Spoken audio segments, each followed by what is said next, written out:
하나님의 말씀 사도행전 15장 36절부터 41절의 말씀을 같이 교독하겠습니다.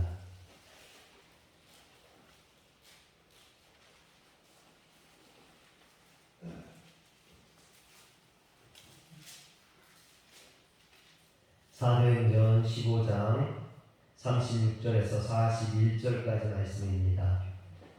며칠 후에 바울이 바나바더러 말하되 우리가 주의 말씀을 전한 각 성으로 다시 가서 형제들이 어떠한가 방문하고자 하고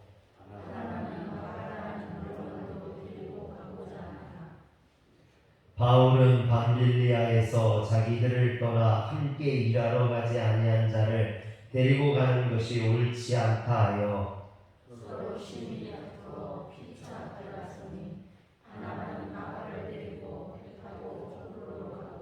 바울은 신라를 택한 후에 형제들에게 주의 은혜에 부탁함을 받고 떠나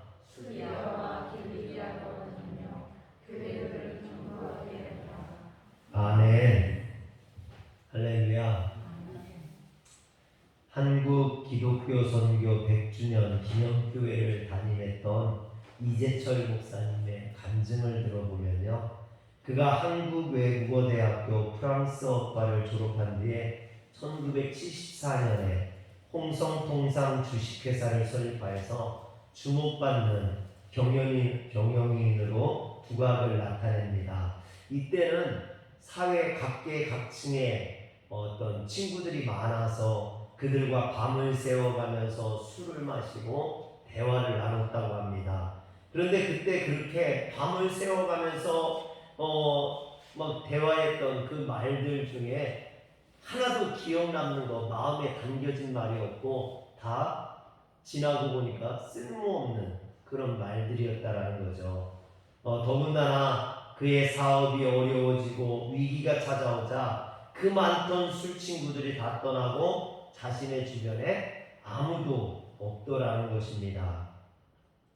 그래서 술 친구는 그냥 술 친구일 뿐이지 술이 배제된 자리에서는 친구도 뭣도 아니더라라고 말하는 걸 들었습니다. 이때 자신을 받아준 곳이 교회였고 자신의 친구가 되어준 분이 예수 그리스도였다라고 말해요. 그래서 그가 그리스도인이 되고 신학교에 가고 목회자가 되었다라고 합니다. 여러분, 그래서 이렇게 돈이나 권력이나 또 술 때문에 만난 친구는 그것이 없어지면, 권력이 없어지거나 돈이 없어지면 그 친구들도 떠나가게 되어 있다는 거죠. 그 관계는 깨어지게 되어 있습니다.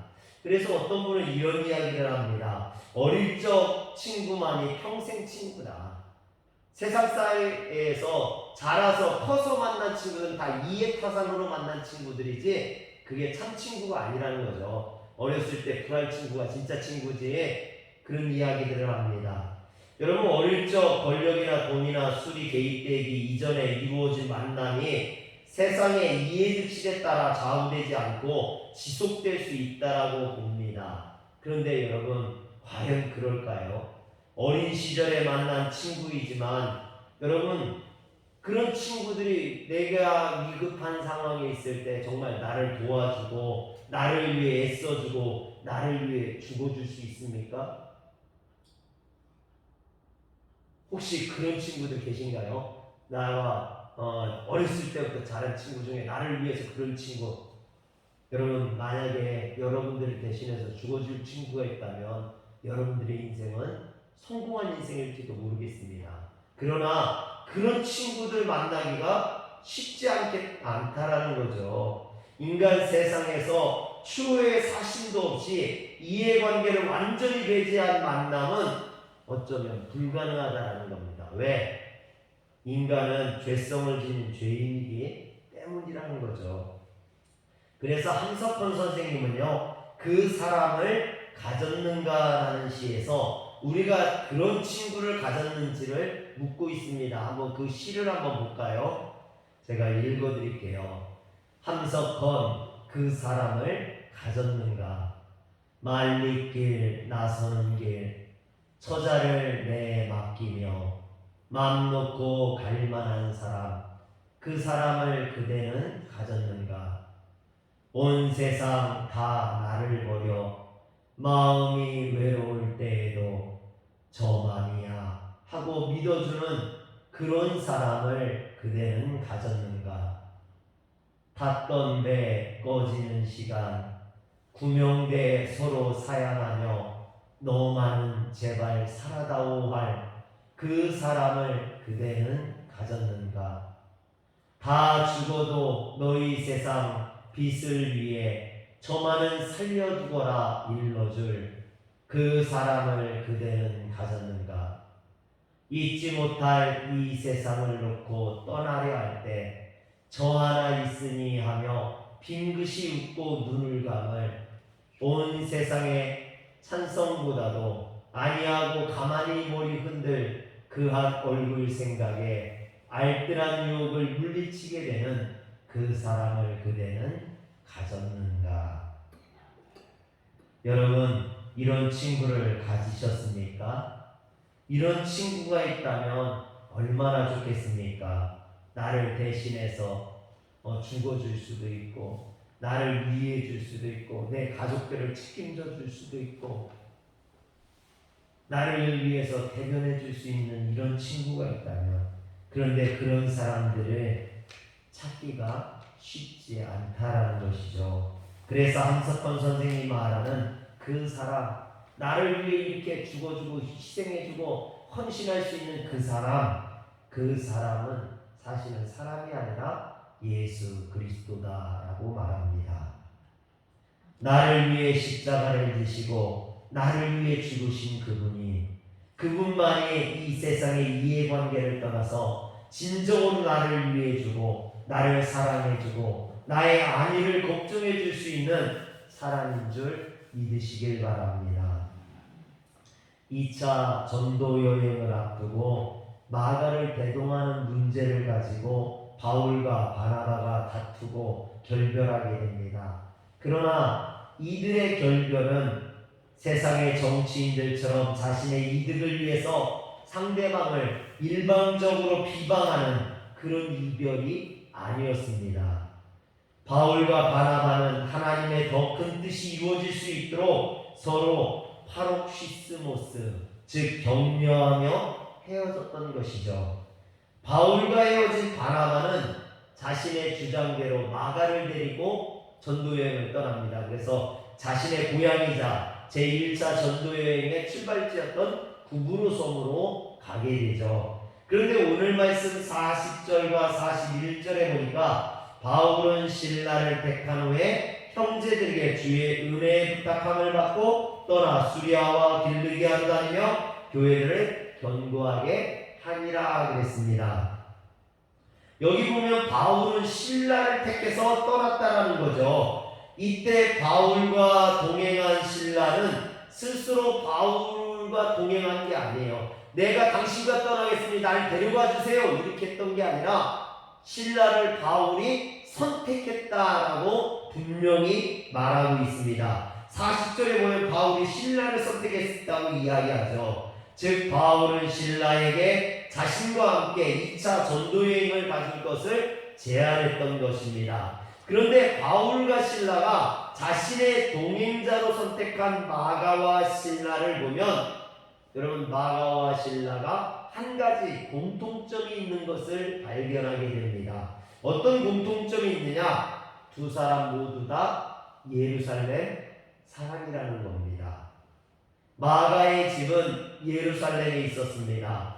예수님께서 최후의 만찬을 하시고 제자들의 발을 씻겨주시고 오순절날 마가의 다락방에서 기도하다가 성령이 임했던 곳, 여러분 그곳이 누구의 집입니까?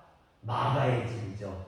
우리가 흔히 말하는 마가의 다락방. 그래서 사도행전 12장 12절에 보면 마가의 어머니 마리아의 집이라고 이야기합니다. 사도행전 12장 12절 깨닫고 마가라는 요한의 어머니 마리아의 집에 가니 여러 사람이 거기에 모여 기도하고 있더라 그러죠. 여러분 이게 마가의 집이에요. 즉 마가는 예루살렘 사람이라는 겁니다. 또 사도행전 13장 13절에 보면 1차 전도 여행 당시 버가에서 전도팀을 무단히 따라 마가가 출발지인 안디옥으로 돌아간 게 아니라 13절에 보면 요한은 그들에게서 떠나 어디로 돌아갔다고요? 예루살렘으로 돌아갔더라. 왜 예루살렘으로 돌아갔습니까? 예루살렘이 자기 집이기 때문이죠. 여러분, 신라도 역시 예루살렘 사람입니다. 그는 예루살렘 모교회 출신으로 교회에서 중요한 역할을 맡고 있었습니다. 그래서 제1차 예루살렘 공의회가 끝나고 그 판결문을 담은 편지를 안디옥 교회에 보낼 때 이 일을 맡았던 사람도 신라였습니다. 그런데 안디옥 교회에서 임무를 마친 신라가 돌아간 곳이 어디냐? 예루살렘이었다라는 것이죠. 이처럼 마가도 예루살렘 사람이고 신라도 예루살렘 사람이었습니다. 그렇다면 바울과 바나바가 2차 전도여행을 시작할 때 안디옥에서 시작했기 때문에 예루살렘 사람이었던 마가나 신라는 예루살렘에서 안디옥까지 와야 되겠죠. 여러분, 예루살렘에서 안디옥까지는 약 480km나 떨어져 있습니다. 이 480km나 떨어져 있는 이곳을 전도여행을 가기 위해서 마가와 신라가 안디옥으로 왔고, 안디옥에서 바나바와 마가는 구브로 소돔으로 떠나고, 그리고 바울과 신라는 수리아와 길리기아 쪽으로 북쪽으로 떠나게 되었던 것입니다. 그런데 여러분, 마가가 이처럼 예루살렘에서부터 안디옥까지 480km나 와가지고 전도여행을 떠났던 것은요, 이유가 있죠. 왜냐하면 이 마가는 바나바의 사촌동생이라고 했어요. 사촌동생.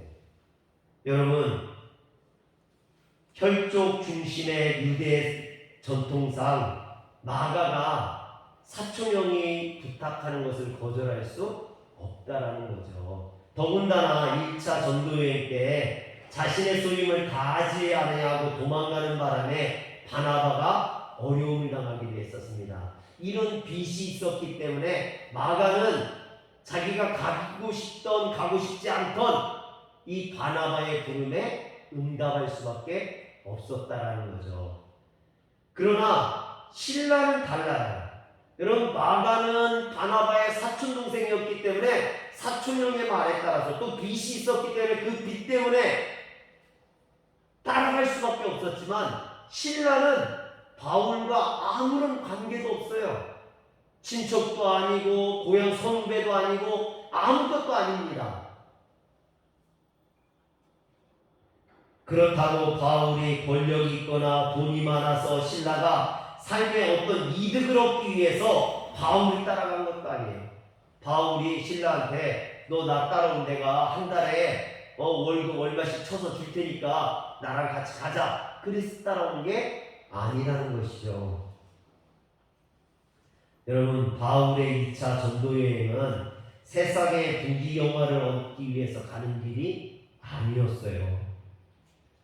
가족과 편안함을 떠나서 고난의 길이었습니다. 여러분, 마땅히 잘 숙소도 없을 때도 많았고요, 들판에서 잘 때도 많았고, 먹을 것이 없어서 굶주릴 때도 많았고, 추위와 더위와 배가 난파당하고 죽을 뻔한 위기를 넘기고, 또 가는 곳마다 유대인들에게 배신자라고 핍박을 당하고 죽을 고비를 넘기고, 여러분, 이런 고난의 길, 어떻게 보면 십자가의 길, 그 길을 가자고 지금 바울이 신라에게 480km를 오라는 거예요.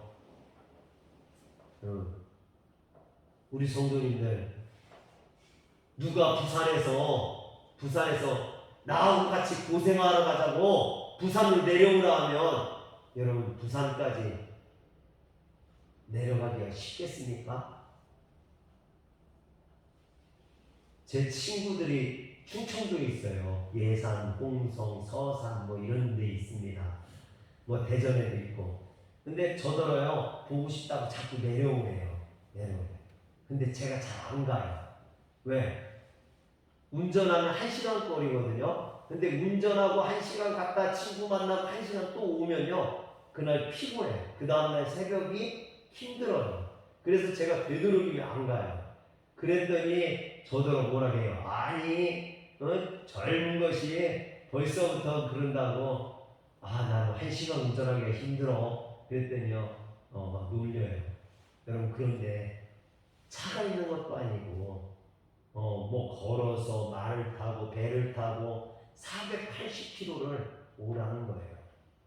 마가는 어쩔 수 없이 갔지만 신라는 아니라는 거예요. 여러분, 이처럼 바울이 신라에게 제안한 길은 자기 생명을 걸고 죽음을 감수해야만 하는 그런 위험한 길이었다라는 겁니다. 그런데 신라는 이 길을 마다하지 아니하고 바울과 함께했다라는 거예요. 그래서 3년 동안 무려 5,000km가 넘는 거리를 누비고 다니면서 복음을 전했습니다. 여러분, 이게 아까 읽어드렸던 시, 함석헌 선생님이 쓴 시, 그 사람처럼, 그 사람이 이 사람 아니에요?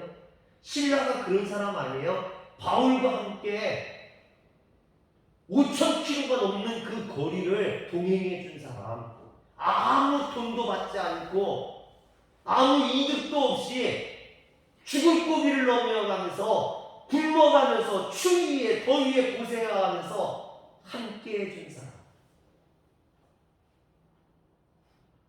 바로 신라라는 거죠. 그런데 신라가 이렇게 할 수 있었던 건요, 사도행전 15장 32절에 보면 그를 가리켜서 뭐라 하냐면 선지자였더라 그래요. 선지자였더라. 여러분, 선지자가 뭡니까? 선지자라는 것은요, 하나님의 말씀을 따라 사는 사람이에요.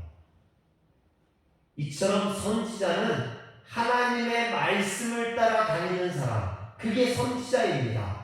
하나님의 말씀을 따르는 사람, 하나님의 말씀을 마음에 담고 사는 사람, 여기에서 하나님의 말씀은 복음이라고도 볼 수 있고요, 예수 그리스도라고도 볼 수 있어요. 하나님의 말씀, 즉 예수 그리스도를 따라 사는 사람이었기 때문이라는 거죠. 신라가 자기 목숨을 걸고 바울을 위한 그 사람이 되어줄 수 있었던 것은 그가 그의 마음속에, 마음의 중심에 예수님을 모시고 살았기 때문이라는 거예요. 그리고 이것은 바울도 마찬가지라는 거죠. 바울의 마음속에도 예수 그리스도가 중심에 있었기 때문이라는 겁니다. 이처럼 바울과 신라가 함께 3년 동안 5,000km가 넘는 거리를 다니면서 복음을 증거하면서 그 숱한 어려움과 고난과 죽음의 고비를 넘길 수 있었던 것은 그들이 예수 그리스도 안에서 맺어진 관계였기 때문이라는 거예요. 무슨 이해타산으로, 혈연으로, 지연으로 맺어진 관계가 아니라 예수 그리스도 안에서 맺어진 관계. 할렐루야. 사랑과 은혜 하나님께서 우리 성도님들에게 이런 동역자를, 이런 성도들을 만나게 해주시길 주의 이름으로 축원합니다. 저는 기도해요. 제 목회하면서 정말 하나님, 저도 이런 성도들 만나고 싶습니다. 예수 그리스도를 마음 중심에 모시고 있어서 함께 동역할 수 있는 사람, 아무리 어려워도, 아무리 힘들어도, 아무리 고달퍼도 함께 할 수 있는 사람. 여러분, 근데 그렇지 않더라고요. 제가 목회하다 보니까요, 좋을 때는요 와가지고 목사님 설교도 좋고 좋다고 그래요. 근데 힘들면요 다 떠나더라고요. 교회 어려우면 다 떠나더라고요. 여러분, 그런 성도들을, 그런 사람들을 얼마나 많이 겪었는지 몰라요. 진짜 그리스도인, 진짜 성도는요, 어려울 때 함께하는 성도예요. 고난을 함께 감당하는 성도예요. 바울과 바나바는 그런 성도였어요. 둘이 무슨 혈연, 지연, 돈 때문에 맺어진 관계가 아니라 예수 그리스도를 위해서 목숨을 걸고 함께하는 관계. 여러분, 그런데 저는 이것이 신라에게 엄청난 축복이 되었다라고 생각해요. 아니 목사님, 이렇게 죽을 고비를 넘기고 어려움을 당하고 고난을 당했는데 그게 무슨 신라에게 도움이 됩니까? 여러분, 신라의 가족들이나 신라를 아는 사람이나 예루살렘 성도들은요, 신라한테 가지 말라고 했을 것 같아요. 야 신라야, 너 가지마. 너 바울 따라서 전도여행 가면 너 생고생해. 너 진짜 고생한다니까. 야 그냥 편안하게 예루살렘에서 먹고 살지. 예루살렘에 있으면 대접받고 존경받고 그냥 예루살렘에 있지 뭐하러 그곳에 가가지고 그 고생을 하고 있어. 어떤 분들이 여러분들에게 그럴지도 모르겠어요. 너 왜 화려하게 가서 그 고생하고 있어? 여기 큰 교회에서 대접받고 잘 있지. 그럴 수도 있어요 여러분. 그런데 그게 신라에게 복이 됐다니까요. 안 믿기셔요? 아멘들을 안 하시네. 그게 왜 복이 됐는지 제가 이야기할게요. 신라는 바울의 요청을 거절했다면 그는 전도여행에 고난을 당하지 아니하고 예루살렘에서 편하게 살다 죽었을지 몰라요. 그러나 그것이 그의 영성에, 그의 영혼에 아무런 득이 되지 않는다라니까요. 영생에 아무런 도움이 안 돼요. 그래서는 오히려 신라가 바울의 요청을 수락하고 그의 전도여행의 파트너가 되어 고난의 길을 함께 걸어가므로 그에게 영생의 길이 열린 줄 믿으시길 바랍니다. 하나님의 축복이 그에게 임하는 줄 믿으시길 바랍니다.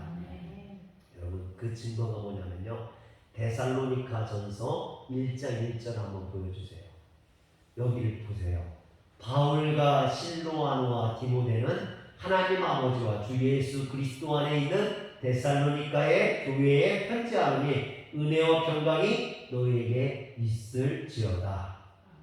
바울이 데살로니가 교회에 편지를 쓰는 거예요. 근데 여기에서 실로아노라고 돼 있죠. 빨간 글씨로. 이 실로아노가 신라예요.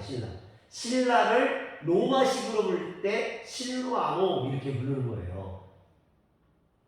또 데살로니가 후서 1장 1절도 보면요, 바울과 실로아노와 디모데는 하나님 우리 아버지와 주 예수 그리스도 안에 있는 데살로니가 교회에 편지하노니 그랬습니다. 사랑하는 성도 여러분, 지금 신라가 바울과 동행함으로 성경 저자의 그 이름이 올라가고 있는 거예요. 바울 서신의 발신자로 당당히 그 이름이 올라가고 있는 거예요. 이처럼 성경에 그 이름이 올라간다는 것이 얼마나 큰 영광입니까? 더군다나 바울 다음에 신라가 나오고 있어요. 바울과 신라. 사랑하는 성도 여러분, 이게 그냥 뭐 이름 올라간 게 뭐 대수야. 여러분, 하나님의 책에 이름이 올라간다니까요. 주를 위해서 헌신하고 수고한 자들은 하나님 나라 생명책에 그 이름이 기록될 줄 믿으시길 바랍니다. 신라가 그걸 보여주고 있는 거예요. 주를 위해 충성하는 사람들, 주를 위해 헌신하는 사람들, 주를 위해 수고하는 사람들은 분명히 하나님의 나라 생명책에 그 이름이 기록된다는 거예요. 사랑하는 성도 여러분, 이처럼 예수님을 중심에 모시고 사는 사람들의 만남이 세상의 이해주치를 초월하여 참된 만남으로 지속되고 영원히 기록될 수 있는 것은 그런 사람들의 만남이 주님에 의해 세상을 새롭게 할 수 있고 서로에게 참된 이익이 되는 그런 복된 만남이기 때문입니다. 그런데 요즘 성도들은요, 교회를 위해 주님을 위해 부르심에 응답하려 하잖아요. 자신을 희생하거나 헌신하거나 하나님의 나라를 위해서 수고하려 하잖아요. 오히려 교회가 자신들에게 뭔가를 해주기를 원해요. 가만히 자신들은 있기를 원하고 오히려 교회가 자신들에게 뭘 해주기를 원해요. 자기를 수고하지 않고 헌신하지 않고 그냥 영광만 받기를 원해요. 여러분, 이런 사람에게 복이 없어요. 이런 사람들은 하나님 나라 생명책에 이름이 기록되어 있지 않아요. 오늘 우리는 어떻습니까? 우리는 정말 주님을 위해서 희생하고 헌신하는 성도입니까? 아니면 교회가 주님이 나를 위해 무언가를 해주기만을 바랍니까? 여러분, 그런 사람들은요, 주님이 뭐라고 하시는지 아닙니까? 내가 너희를 도무지 알지 못한다라고 말씀하셔요. 마태복음 7장 21절에서 23절까지 한번 저하고 교독으로 한번 볼게요. 나더러 주여 주여 하는 자마다 다 천국에 들어갈 것이 아니요 다만 하늘에 계신 내 아버지 뜻대로 행하는 자라야 들어가리라.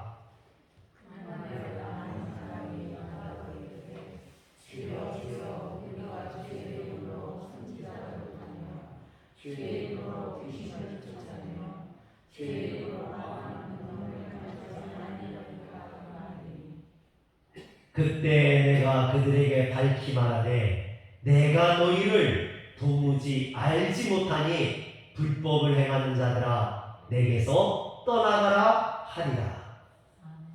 아멘. 사랑하는 성도 여러분, 우리를 위해 자신의 생명을 내어주신 그 주님의 십자가의 부름에 응답하시고 그 주님의 십자가 길에 동참하는 그런 성도들 되시길 주의 이름으로 축원합니다.